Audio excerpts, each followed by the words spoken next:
नमस्कार दोस्तों, मेरा नाम संजय कुमार है और मैं आपका स्वागत करता हूँ अपने इस वीडियो में। आज से हम क्लास 12th की इंग्लिश को शुरू कर रहे हैं, जिसका चैप्टर 1 है इंडियन सिविलाइजेशन एंड कल्चर। यह एक प्रोज है। इसके लेखक हैं मोहनदास करमचंद गांधी। इसका जन्म 2 अक्टूबर 1869 में हुआ था, पोरबंदर, गुजरात। जिनकी मृत्यु 30 जनवरी 1948 को हुई थी। कहा जाता है कि इनकी मृत्यु जो है वो कट्टरपंथियों के द्वारा हुई, जो कि कुछ लोग सही मानते हैं, कुछ लोग गलत मानते हैं। ये एक लंबा डिस्कशन हो जाएगा, इसमें हम ना जाते हुए अपने चैप्टर की तरफ चलते हैं। इनको बापू और राष्ट्रपिता के नाम से जानते थे। हमेशा इन्होंने ट्रूथ और नॉन वायलेंस का साथ देते हुए अपने जीवन को बिताया है, और साथ ही साथ इसी का हथियार बना के अंग्रेजों के खिलाफ इन्होंने इस्तेमाल करके हमें आज़ादी भी दिलाई। यह एक ऑटोबायोग्राफी है जिसका नाम है माई एक्सपेरिमेंट विथ ट्रूथ। यह एक ऐसे है।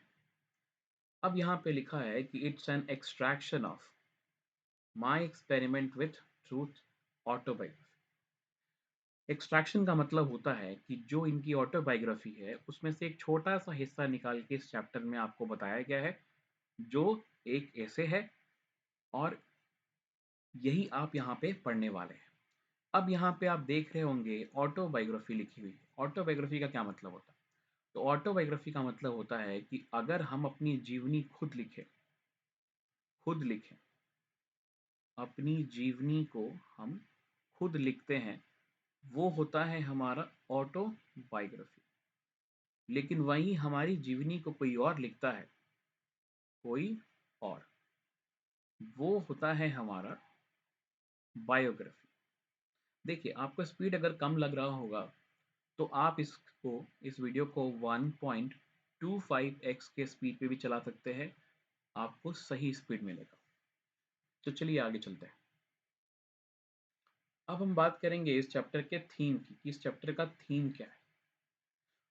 तो इस चैप्टर का थीम कुछ ऐसा है कि कहते हैं Mahatma Gandhi contrast Indian civilization with western civilization, urging Indians to wholeheartedly reject the latter। मतलब महात्मा गांधी कहते हैं कि भारतीय सभ्यता की तुलना पश्चिमी सभ्यता से यहाँ पे की जा रही है, और भारतीयों से वो ये नम्रपूर्ण निवेदन करते हैं, आग्रह करते हैं कि उनसे कि पश्चिमी सभ्यता को हमें अस्वीकार कर देना चाहिए।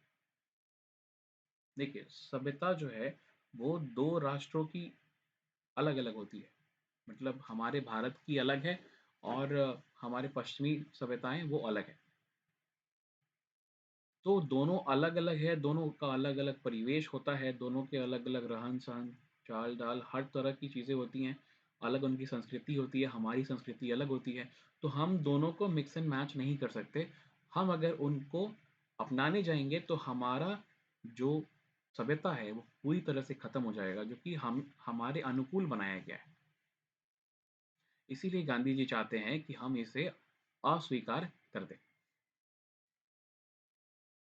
अब आते हैं हम लोग लेखक के परिचय के ऊपर। जैसा कि हमने बताया आपको कि मोहनदास करमचंद गांधी इनके लेखक थे, जिनका जन्म 1869 में हुआ था और 1948 में इनकी मृत्यु हो गई थी। पॉपुलरली नोन एज बापू और the father of the nation, इनको बापू या राष्ट्रपिता के नाम से जानते थे। Was more as spiritual leader than a politician. यह एक राजनेता से ज्यादा आध्यात्मिक नेता थे। अध्यात्म में इनकी काफी रुचि थी। He successfully used truth and non-violence as chief weapon against British rule in India and helped India gain independence। मतलब कि ब्रिटिश शासन के खिलाफ इन्होंने मुख्य हथियार के रूप में सत्य और अहिंसा का इस्तेमाल करते हुए हमें अंग्रेजों से आज़ादी दिलाई। From 1915 to till 1948, he completely dominated Indian politics. 1915 से लेकर 1948 तक वे भारतीय राजनीति पर पूरी तरह से हावी रहे। मतलब इनका पूरा जो प्रभाव जो है आपको इस दौरान देखने को मिलेगा भारतीय राजनीति के ऊपर। He died at the hand of fanatics on 30th of January 1948। जैसा कि मैंने आपको बताया कि कुछ लोग मानते हैं कि इनकी जो मृत्यु है वो कट्टरपंथियों के हाथों हुई, और काफ़ी लोग का मानना ये भी है कि उनकी मृत्यु जो है वो नाथूराम गॉडसे के द्वारा हुई। तो ये लंबा डिस्कशन, जैसा मैंने आपको बताया कि एक लंबा डिस्कशन हो जाएगा, इसीलिए हम इसमें ना जाते हुए हम अपने चैप्टर की तरफ चलते हैं। तो his autobiography my experiment with truth, his autobiography, My Experiment with Truth, and the numerous article that he wrote for Young India and the speeches that he delivered on different occasions reveal him not only an original thinker but also a great master of chess idiomatic English। अब यहाँ पे कहा जा रहा है उनके लिए कि उनकी जो आत्मकथा है, जो सत्य के साथ मेरे प्रयोग यानी माई एक्सपेरिमेंट विथ ट्रूथ, उनकी जो ये आत्मकथा है और युवा भारत के लिए उनके द्वारा लिखे गए कई लेख हैं जो विभिन्न अवसरों पर उन्होंने अपने विचार के रूप में उसको प्रकट किया है। उन्हें न केवल एक मौलिक विचारक के रूप में हम जानते हैं बल्कि शुद्ध मुहावरेदार अंग्रेजी के महान स्वामी के रूप में भी हम जानते हैं। मतलब उनकी इंग्लिश बहुत ही अच्छी थी। In the following extract Indian Civilization and Culture, Gandhi ji talks about the sound foundation of Indian civilization, which has successfully withstood the passage of time। अब हम देखेंगे कि कुछ यहाँ पे निम्नलिखित उदाहरण है जैसे भारतीय सभ्यता और संस्कृति में गांधी जी भारतीय सभ्यता की मजबूत नींव के बारे में बात करते हैं जिसने समय बीतने के साथ साथ सफलतापूर्वक काम किया है। मतलब ये ऐसी सभ्यता रही है जो समय के साथ साथ हमेशा अपने जगह पे ही टिकी रही है। इसे बिल्कुल भी कहीं भी लड़खड़ाता हुआ हमने या फिर किसी ने नहीं देखा। The Western civilization, which has the tendency to privilege materiality, cannot match the Indian civilization that elevate the moral being। अब यहाँ पे हम देखते हैं कि भौतिकता को विशेषाधिकार देने की प्रवृत्ति जो है हमेशा पश्चिमी सभ्यता की रही है। विशेष अधिकार वो हमेशा इसको देते हैं। नैतिक अस्तित्व को ऊपर उठाने वाली भारतीय सभ्यता की बराबरी वो कभी नहीं कर सकती क्योंकि हमेशा उन्होंने भौतिक चीज़ों को सबसे ज़्यादा तवज्जो दिया है, भौतिक चीज़ों को सबसे ज़्यादा माना है। लेकिन हमारे भारतीय सभ्यता में हम हमेशा नैतिक अस्तित्व के बारे में बात करते हैं, नैतिकता के बारे में बात करते हैं, कैसे हम लोगों के अंदर ये भावना जगा पाएँ इसके बारे में बात करते हैं, जिसकी बराबरी वेस्टर्न सिविलाइजेशन तो क्या दुनिया की कोई भी सिविलाइजेशन नहीं कर सकती है। तो ये रहा लेखक का परिचय। अब हम आगे चलते हैं अपने पैराग्राफ 1 पे। तो गांधी जी कहते हैं I believe that the civilization India has evolved is not to be beaten in the world. मेरा मानना है कि भारत में जो सभ्यता को विकसित किया गया है उसे दुनिया में किसी के द्वारा हराया नहीं जा सकता है। Nothing can equal the seed sown by our ancestor.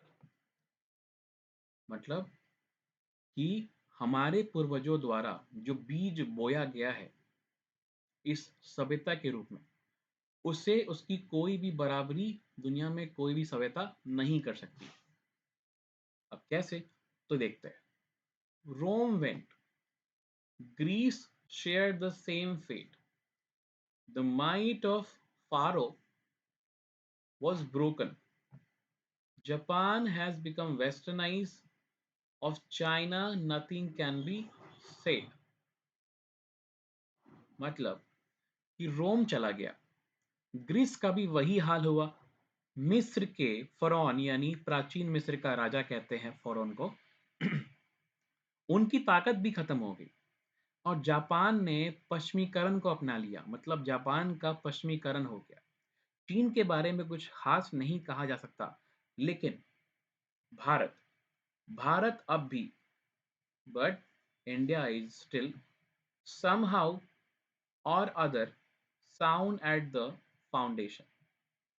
लेकिन भारत अब भी, भारत के बारे में कहा जा रहा है कि बहुत सारे सभ्यताएं खत्म हो गई, सब के सब अपने अपने किस्मत को प्राप्त हुए, लेकिन भारत अब भी किसी न किसी तरह अपनी इस बुनियाद को मजबूत बनाए हुए, वो बुनियाद से हिली नहीं है। The people of Europe learn their lessons from the writing of the men of Greece and Rome, which exist no longer in their former glory। अब यहाँ पे बात हो रही है कि यूरोप के लोग ग्रीस या रोम के लोगों के गलतियों से सबक सीखते हैं, जो अब अपने पूर्व गौरव में मौजूद नहीं है ना? तो आगे देखते हैं। In trying to learn from them, the Europeans imagine they will avoid the mistake of Greece and Rome, such is their pitiable condition। अब यहाँ पे हम क्या देख रहे हैं कि उनसे सीखने की कोशिश में यूरोपवासी ये भी कल्पना करते हैं कि वे ग्रीस और रोम की गलतियों को दोबारा नहीं दोहराएंगे। मतलब जो गलतियां ग्रीस ने की है, रोम ने की है, इन दोनों ने की है, इस गलती को हम दोबारा दोहराएंगे नहीं। हम कौन? यानी यूरोप। यूरोप के लोग ऐसा सोचते हैं। ऐसी स्थिति हो गई है कहाँ की? यूरोप की। चलिए अब हम देखेंगे पैराग्राफ हमारा 2। In the midst of all this, India remains immovable and that is her glory. इन सब के बीच हम क्या देखते हैं कि आज तक भारत और भारत की जो संस्कृति है उसको कोई भी हिला नहीं सका है, कोई भी डिगा नहीं सका है। बहुत सारी सभ्यताएं आई दुनिया में, बहुत सारी सभ्यताएं खत्म भी हो गई, अपने किस्मत को प्राप्त हो गई, लेकिन कुछ तो ऐसा है भारत की सभ्यताओं में जो कि भारत आज भी उस बुनियाद पे एकदम टिका हुआ है, उसकी बुनियाद भी हिली नहीं है। बाकियों की सभ्यता की बुनियाद तो क्या, सभ्यता ही खाक हो गई। It is charge against India that her people are so uncivilized, ignorant and stolid। अब देखिए, लोगों को ऐसा देखा नहीं गया, पश्चिमी लोगों को इतना कुछ देखा नहीं गया, भारत की जो तरक्की है वो देखी नहीं गई, तो उन्होंने हम लोगों पे इल्ज़ाम लगाना शुरू कर दिया। अब हम लोगों पे इल्ज़ाम उन्होंने क्या लगाया? तो कहते हैं कि भारत पे ये आरोप लगाया जाता है कि यहाँ के लोग असभ्य हैं, अनपढ़ हैं और जिद्दी हैं। अभी आप भी जानते हैं कि हम लोग क्या अनपढ़ थे, जिद्दी थे, या मंद बुद्धि आप कह सकते हो, या असभ्य कह सकते हो, वो क्या हम थे? बिल्कुल नहीं। ये बिल्कुल बेबुनियाद इल्ज़ाम है जो हमारे ऊपर इन लोगों के द्वारा लगाया गया। That is not possible to induce them to adopt any changes. अब ये एक और बात कहते हैं, ये क्या कहते हैं कि इन सब बातों का हम पर कोई असर नहीं होगा, क्योंकि ये बेबुनियाद है, जैसा कि मैंने आपको बताया, ये बेबुनियाद है। इन सब बातों का हम ना ही हम इनसे प्रेरित होंगे और ना ही किसी तरह का बदलाव करेंगे। तो ये हमारी तो इस तरह की चीज़ें हम ये कहते हैं कि ये पॉसिबल नहीं है। अगर इस तरह की बातें होंगी तो हम कुछ भी चेंजेस हम अपने सभ्यता में नहीं लाएंगे। It is a charge. It is a charge really against our merit. ये हमारी योग्यता पे आरोप लगाते हैं। ये हमारी योग्यता पे आरोप लगाते हैं और चाहते हैं कि हम कुछ ना कुछ बदलाव ज़रूर लाएँ। So what we have tested and found it true on the anvil of experiences, we dare not to change. Many thrust their advice upon India. कहते हैं कि हमने जो है अपनी सभ्यता का हम जो सभ्यता को अपनाए हुए हैं, हम जो जिस सभ्यता को फॉलो करते हैं, हमने हमारा ये जवाब रहता है पश्चिमी लोगों के लिए कि हमने टेस्ट की है, हमने इसकी जांच की है और इसमें सच पाया है। हमें कोई बदल नहीं सकता, इसलिए हमें कोई बदल नहीं सकता। हमारी नींव जो है, जड़ें इतनी मजबूत हैं कि कोई हमें हिला नहीं सकता। बहुत लोगों ने सलाह दिया, बहुत लोगों ने सलाह दिया भारत को, and she still remain steady. This is her beauty and it is the sheet anchor of our hope. तो बहुत लोग आए, सलाह दे के गए कि भाई ऐसे करना चाहिए, तुम्हें वैसे करना चाहिए, आगे बढ़ना है तो ये करना चाहिए। अक्सर आप देखते हैं ना कि हम लोग के गली मोहल्ले में भी कुछ लोग ऐसे होते हैं जिन्होंने खुद कभी सक्सेस देखी नहीं होती है, लेकिन हमें ज़रूर ज्ञान देने चले आते हैं। तो इस पे देखा जाए कि हमें जब हम कुछ अच्छा कर रहे होंगे, लोगों को ये चीज़ पसंद नहीं आएगी, तो वो चाहेंगे कि हम कुछ ना कुछ ऐसा करें जिससे हमारा नुकसान हो। तो हमें उस पे ध्यान देना नहीं चाहिए। अगर हम सही काम कर रहे हैं तो हमें उसी काम पे अड़े रहना चाहिए। तो यही कहा जा रहा है कि बहुत लोगों ने सलाह दिया, लेकिन भारत और यहाँ के लोग हमेशा अपने संस्कारों पे डटे रहे। यही इसकी सुंदरता है और यही उम्मीद की आखिरी किरण भी है, या फिर हम कह सकते हैं कि सुरक्षा है हमारी। अगले पैराग्राफ में चलते हैं। Civilization is that mode of conduct which points out to man the path of duty. सभ्यता जो है एक ऐसे जीने का तरीका है, एक ऐसी पद्धति है जो मनुष्य को हमेशा सही मार्ग दिखाती है, हमेशा सही मार्ग दिखाती है। Performance of duty and observance of morality are convertible terms. तो जो भी हमारे फर्ज हैं और उनका पालन करना, सदाचार से करना, यही जो है सभ्यता हमें सिखाती है। लेकिन इन दोनों को हम आपस में बदल जरूर सकते हैं। To observe morality is the attend mastery over our minds and our passion. अगर हम सदाचार का पालन करेंगे, अच्छे कामों का पालन करेंगे, तो हम अपने मन और अपनी भावनाओं पर नियंत्रण जरूर कर लेंगे। एकदम हो सकता है, इसमें कोई भी दो राय नहीं है कि हम नहीं कर सकते। We know ourselves. The Gujarati equivalent for civilization means good conduct. अब यहाँ पे हमने देखा कि अगर हम अच्छी चीज़ों का पालन करेंगे तो हम अपने दिल और दिमाग पे अपना काबू ज़रूर पा सकते हैं, अपनी भावनाओं पे नियंत्रण ज़रूर कर सकते हैं। अब यहाँ पे कहा जा रहा है कि सभ्यता का मतलब गुजराती में क्या होता है? तो सभ्यता का मतलब गुजराती में होता है गुड कंडक्ट, यानी अच्छा आचरण, अच्छा व्यवहार। चलिए नेक्स्ट पैराग्राफ हम देखते हैं।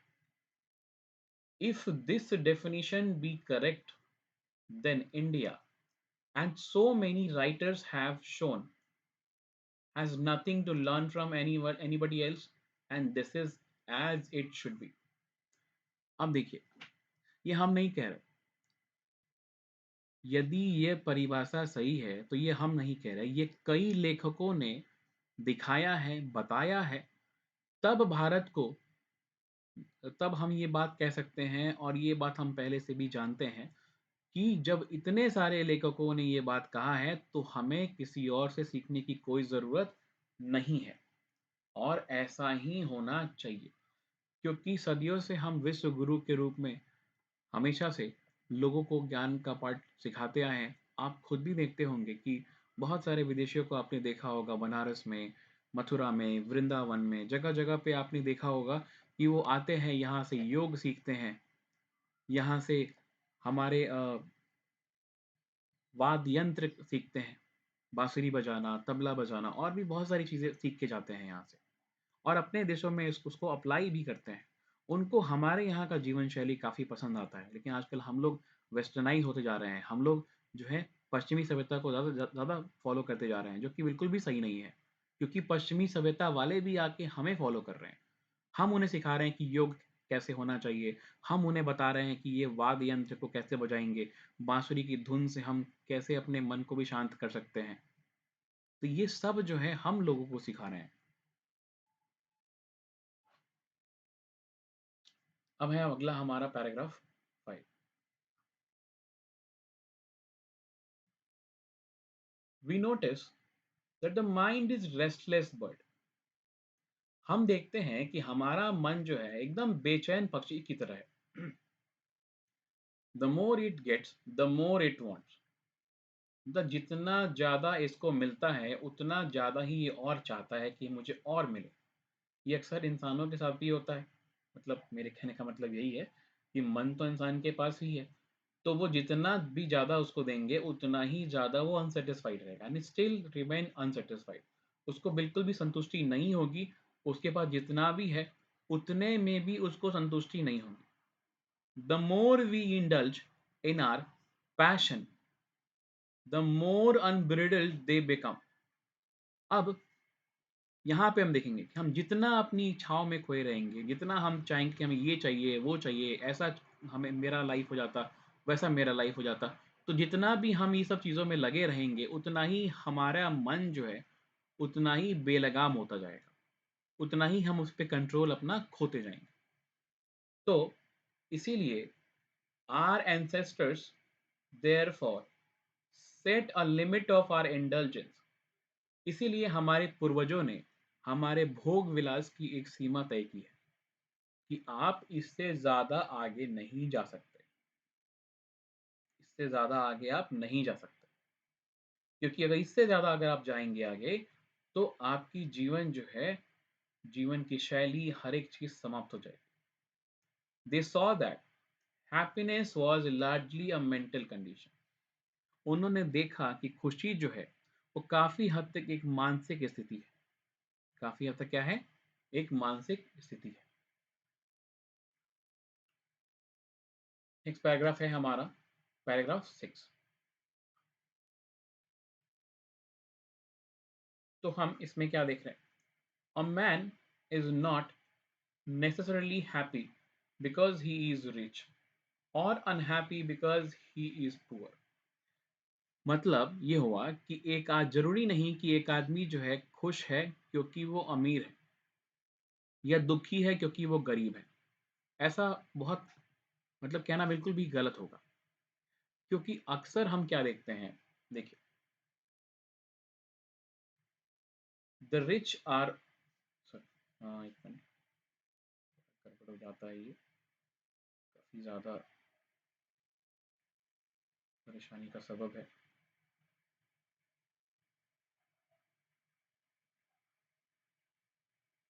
हाँ, तो हम ये देख रहे हैं, अक्सर हम ऑब्जर्व करते हैं कि the rich are often seen to be unhappy, the poor to be happy. अक्सर हम अमीरों को दुखी देखते हैं और गरीबों को खुश देखते हैं। देखिए, सबके ज़िंदगी में उनके अपने लेवल के हिसाब से दुख या सुख है। अमीर है तो ज़रूरी नहीं है वो खुश ही होगा, क्योंकि अमीर को भी उनके अलग तरह के टेंशन होते हैं, उनके लेवल के टेंशन होते हैं। गरीब के पास उनके लेवल का टेंशन होता है। गरीब जो है, उसके पास जितना ही रहेगा उतने में वो खुश रहेगा, अपने परिवार को भरण पोषण करेगा। लेकिन हम मिडिल क्लास फैमिली के जो होते हैं, हमारे लिए बड़ा मुश्किल हो जाता है। ना ही हम गरीब होते हैं, ना ही हम ज़्यादा अमीर होते हैं। तो हम इस चीज़ में फँसे पड़ जाते हैं। तो इसीलिए कहा गया है कि एक इंसान अ, खुश अगर है, ऐसा नहीं है कि वो सिर्फ़ अगर वो ज़्यादा अमीर है तभी वो खुश है, या वो गरीब है तभी वो दुखी है, नहीं। अक्सर अमीर को भी दुखी देखा गया है और गरीब को भी खुश देखा गया है। तो millions will always remain poor, है ना, ज्यादातर लोग गरीब हैं।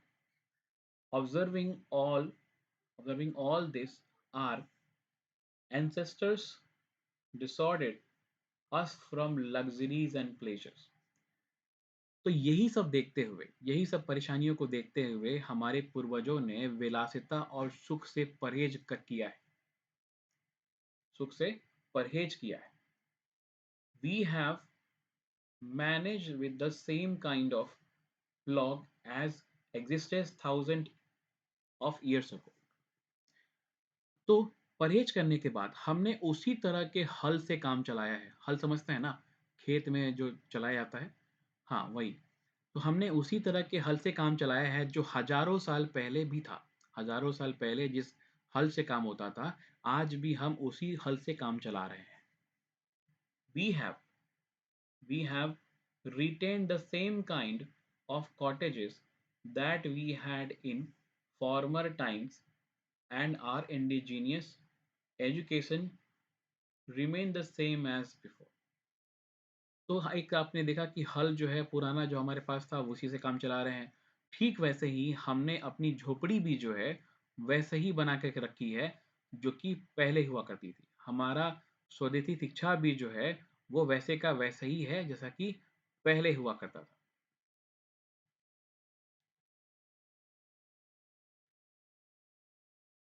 एक सेकंड सर,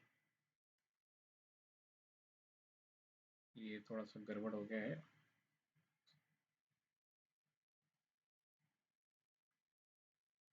हाँ, अब देखते हैं।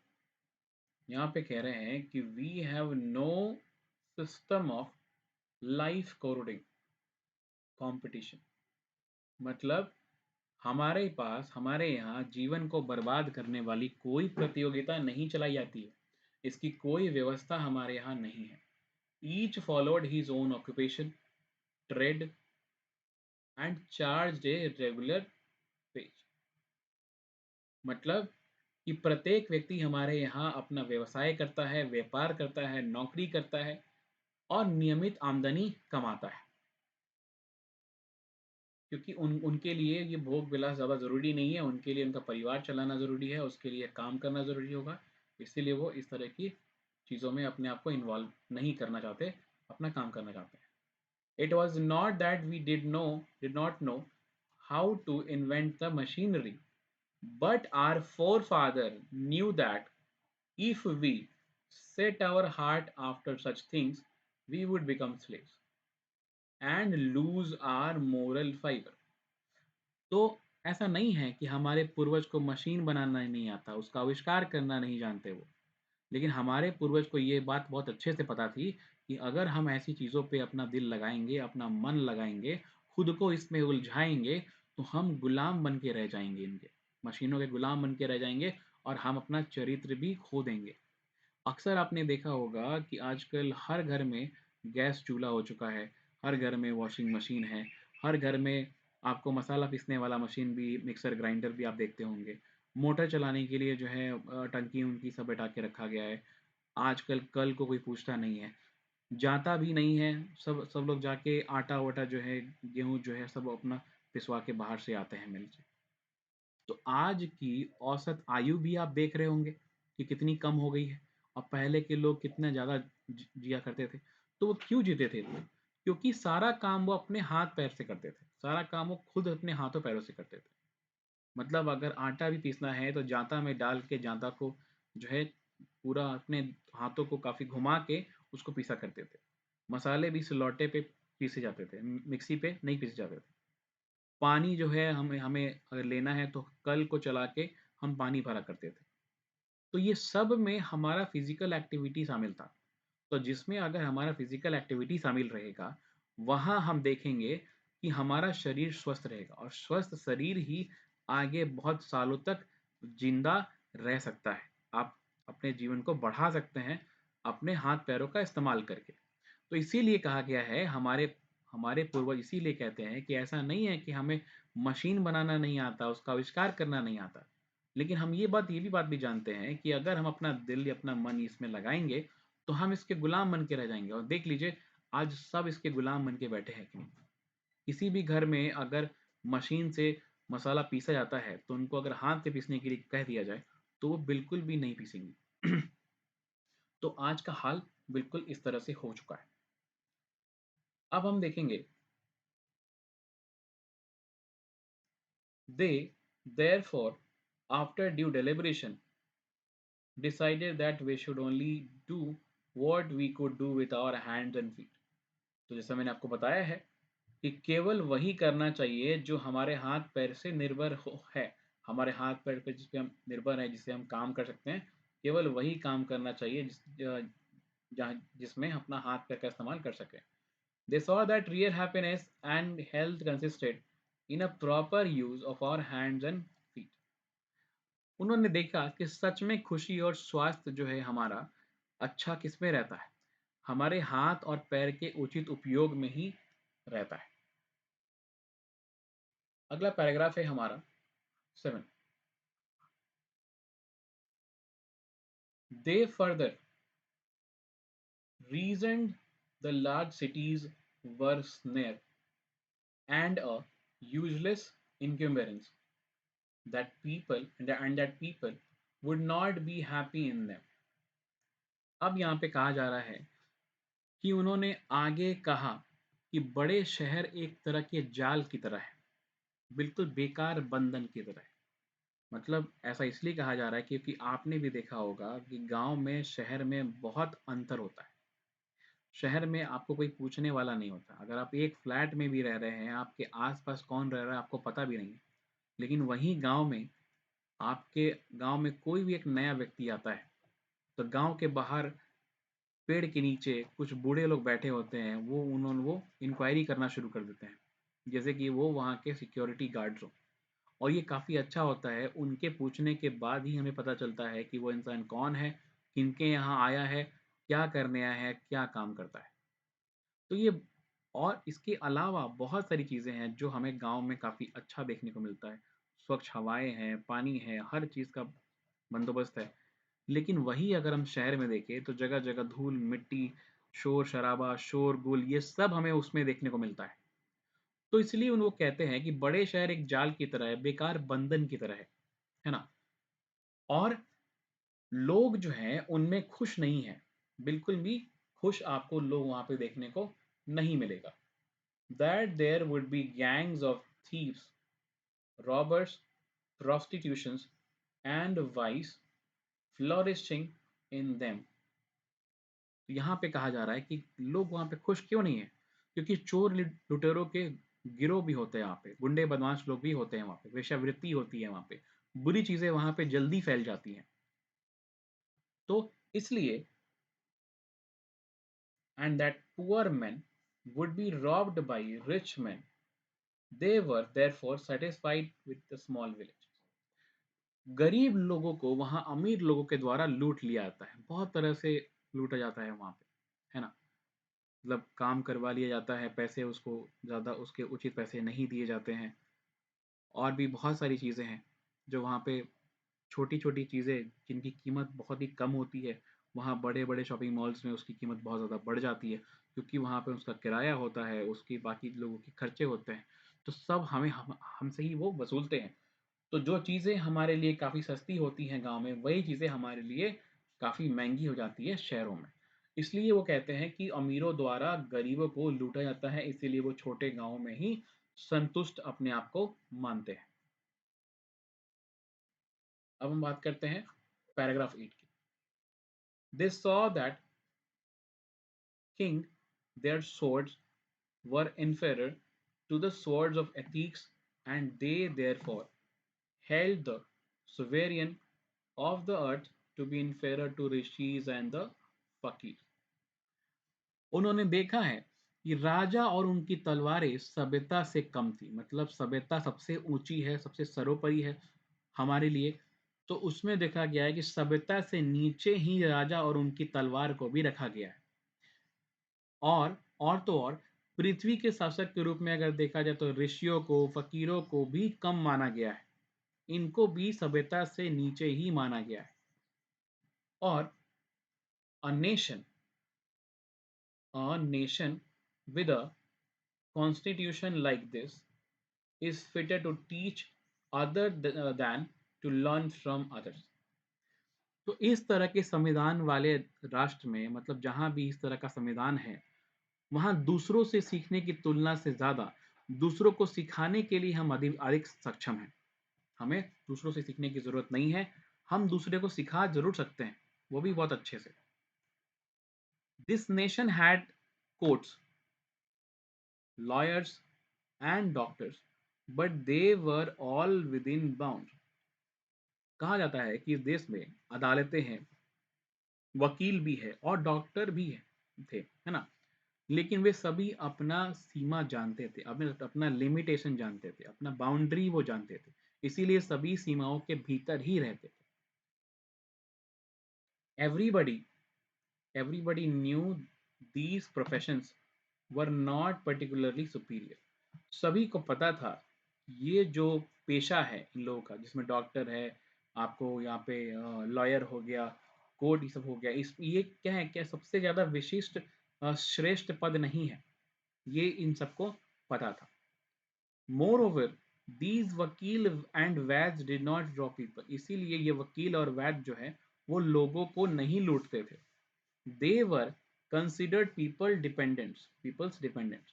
ये लोग लोगों के मोहताज माने जाते थे, ना ही उनके मालिक, not their masters। और जस्टिस was tolerably fair, और यह न्याय बहुत ही उचित था इस क्रम के लिए। The ordinary rule was to avoid courts। साधारण नियम अदालत से बचने का था। There were no torts to lure people into them। उनमें लोगों को लुभाने के लिए कोई भी दलाल नहीं थे। This evil too was noticeable only in and around capital। अब ये बुराइयों को जो है, ये बुराइयों के बारे में अगर हम बात करें तो ये बुराइयां जो है वो केवल और केवल राजधानियों में और उसके आसपास के इलाकों में थी। The common people lived independently and followed their agricultural occupation। एक आम जनता जो है वो अपनी पूरी आज़ादी के साथ अपने पेशे कृषि को चला रही थी, अपने पेशे कृषि का पालन कर रहे थे। दे enjoyed ट्रू होम रूल, और वे लोग सच में अपने द्वारा बनाए गए नियम का पालन कर रहे थे और उसका भी काफी आनंद ले रहे थे। उनको किसी भी नियम की, किसी और के नियम की कोई ज़रूरत नहीं थी, वो अपने होम रूल को ही फॉलो कर रहे थे। अब देखेंगे हम लोग पैराग्राफ 9, सॉरी,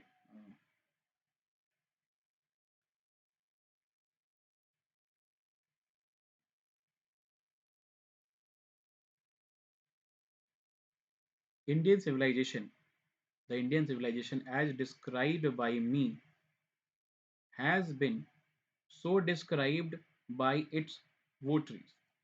मतलब भारतीय सभ्यता जैसा मेरे द्वारा बताया गया है, ठीक वैसे ही यहाँ के लोगों के द्वारा, समर्थकों के द्वारा और बहुत सारे ऋषि मुनियों के द्वारा भी सेम बातें ही बताई गई हैं।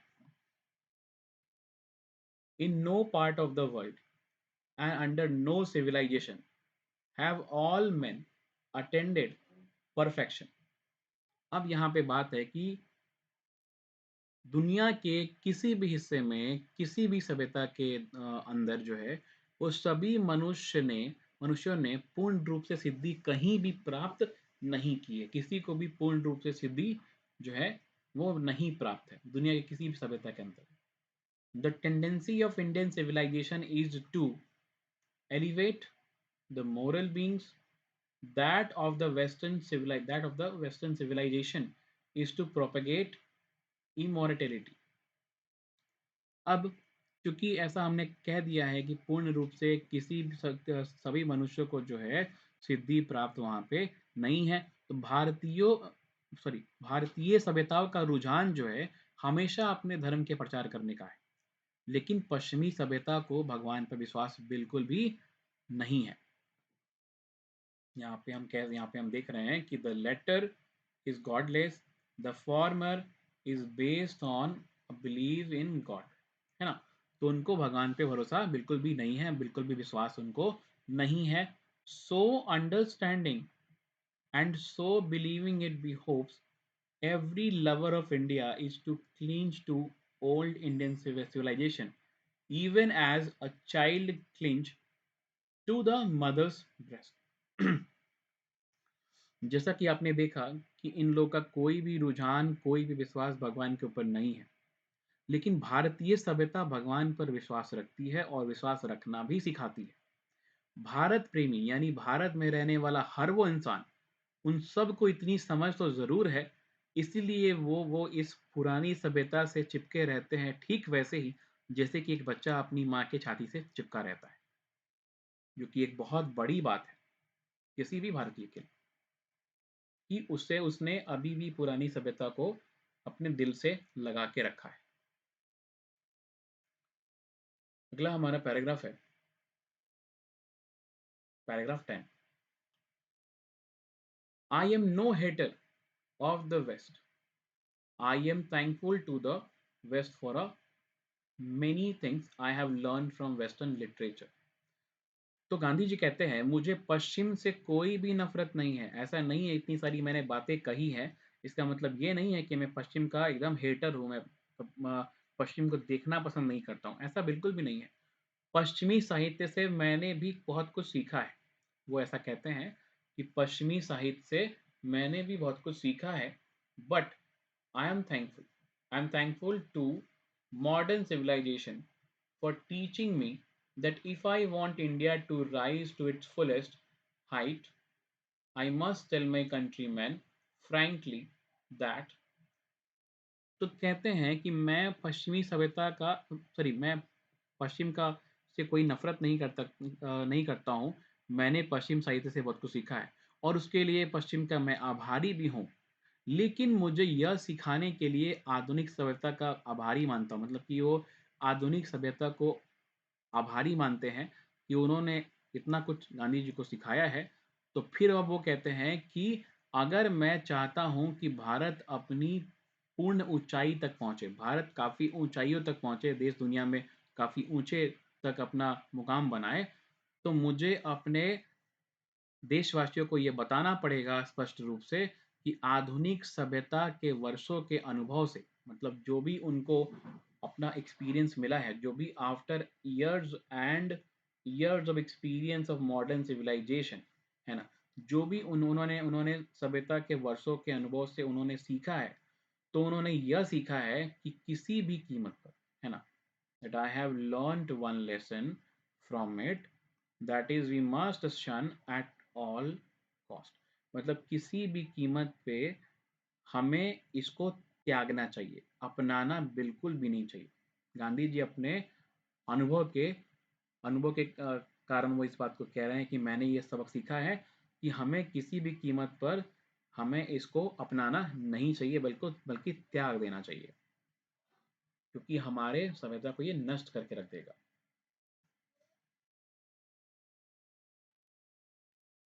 अब हम बात करते हैं पैराग्राफ 11 की.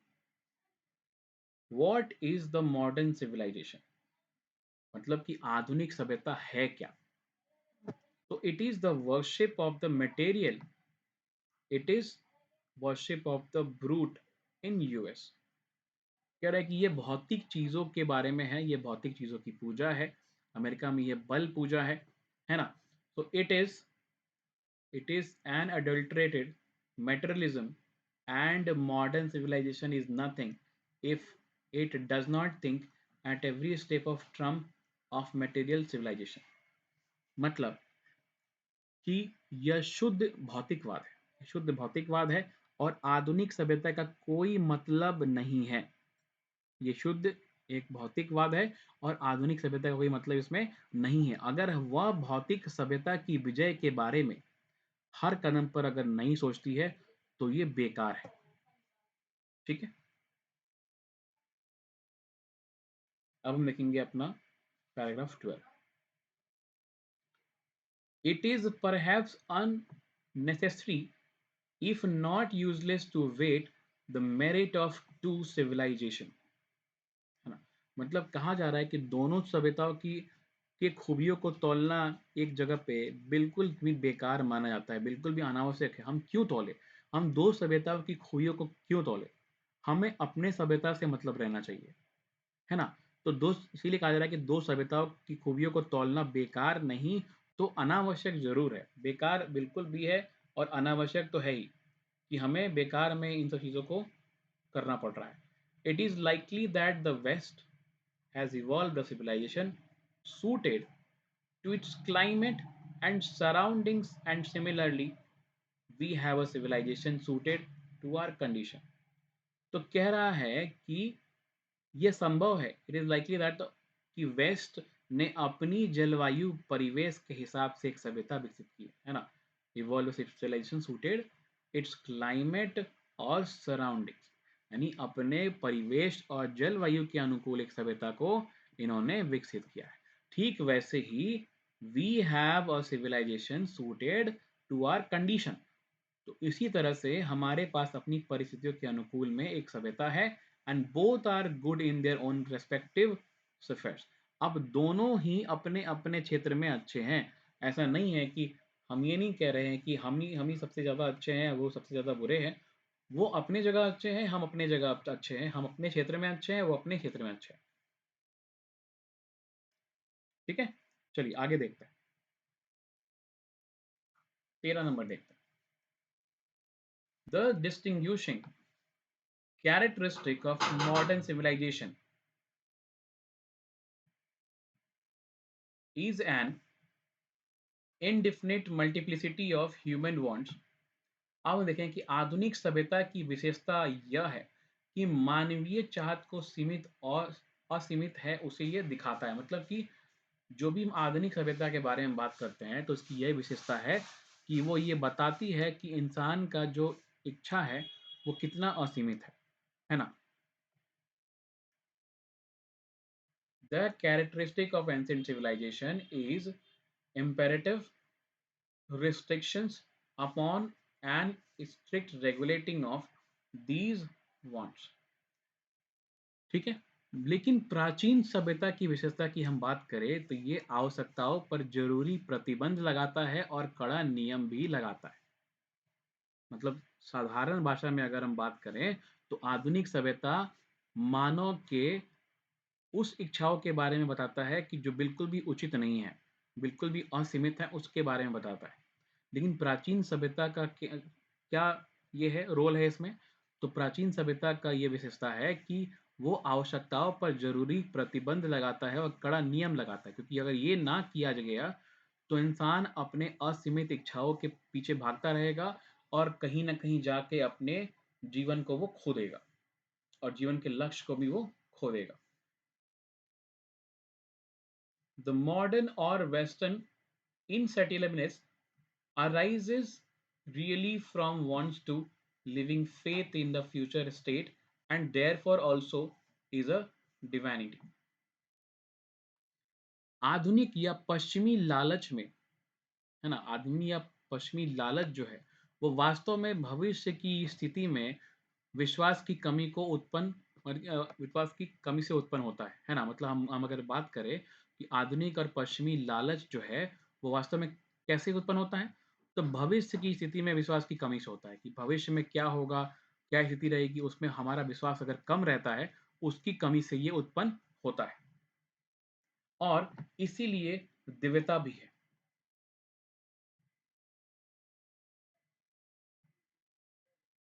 The restaurant of ancient or Eastern civilization arises from a belief, often inspite ourselves in a future state and the existence of divine power।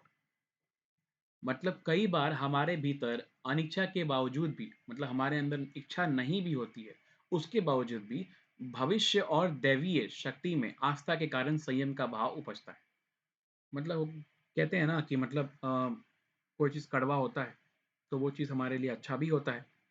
हम ना चाहते हुए भी उसको अगर हम खाते हैं या उसको हम पी लेते हैं तो क्या होता है, हमारे शरीर के लिए फायदेमंद ही होता है।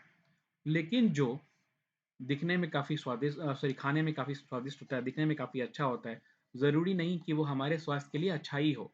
इसीलिए इसमें कहा गया है कि आधुनिकता और पश्चिम की बातों के लालच में वास्तव में भविष्य की जो स्थिति होगी, उसमें विश्वास की कमी हो रही है। अब विश्वास की कमी हो रही है तो क्या हो रहा है? ये जो कमी उत्पन्न इसी कारण से हो रहा है, ठीक है? लेकिन प्राचीन और पूर्वी सभ्यता का संयम में अगर हम विश्वास रखते हैं, अगर उस पे विश्वास अगर हमारा है, तो हम देखते हैं कि कई बार हमारा इच्छा नहीं भी होता है, तब भी भविष्य और दैविक शक्तियों के आस्था के कारण ही, इन दोनों के कारण ही संयम का भाव उपजता है। मतलब हमारे अंदर जो है एक क्षमता उत्पन्न होती है, वो क्षमता क्या होती है? कि हम अपने आप के ऊपर में कंट्रोल कर सकते हैं, संयम ला सकते हैं, ये हमारा है। तो चलिए आज के लिए इतना ही रखते हैं। चैप्टर चूँकि काफ़ी बड़ा है, तो इसका बाकी का जो हिस्सा है हम अगले वीडियो में शामिल करेंगे और आप कमेंट करके ज़रूर बताइएगा कि आपको ये चैप्टर कैसा लगा, क्योंकि आपका आपका कमेंट हमारे लिए बहुत इम्पोर्टेंट है, ताकि हमें पता चल सके कि आपको ये चैप्टर कितना अच्छे से समझ में आया और कोई भी इसमें और भी इसमें सुधार करने की ज़रूरत है, तो हम इसमें सुधार ज़रूर करेंगे और अगले वीडियो में हम बाकी के हिस्से के साथ में आएँगे। तो ये जो वीडियो है वो 2 पार्ट में बनने वाली है, ये चैप्टर। इसके बाद हम इसके समरीज़ के बारे में बात करेंगे। हम इसके लिए एक वीडियो लेके आएँगे जिसमें समरी भी होगा इस चैप्टर का। नेक्स्ट वीडियो में हमें इसके इसके क्वेश्चन आंसर्स को भी हम रखेंगे। तो आपको पूरा का पूरा सॉल्यूशन यहाँ पे मिलेगा। तो ज़्यादा से ज़्यादा इस वीडियो को शेयर करिए, लाइक करिए, कमेंट करिए, है ना? और जितना ज़्यादा से ज़्यादा आप सब्सक्राइब करेंगे, तो आपको हमारे वीडियो का नोटिफिकेशन हमेशा मिलता रहेगा और इससे बाकी बच्चों की भी काफ़ी हेल्प हो जाएगी, हमारी भी हेल्प हो जाती है। तो आज के लिए इतना ही, धन्यवाद।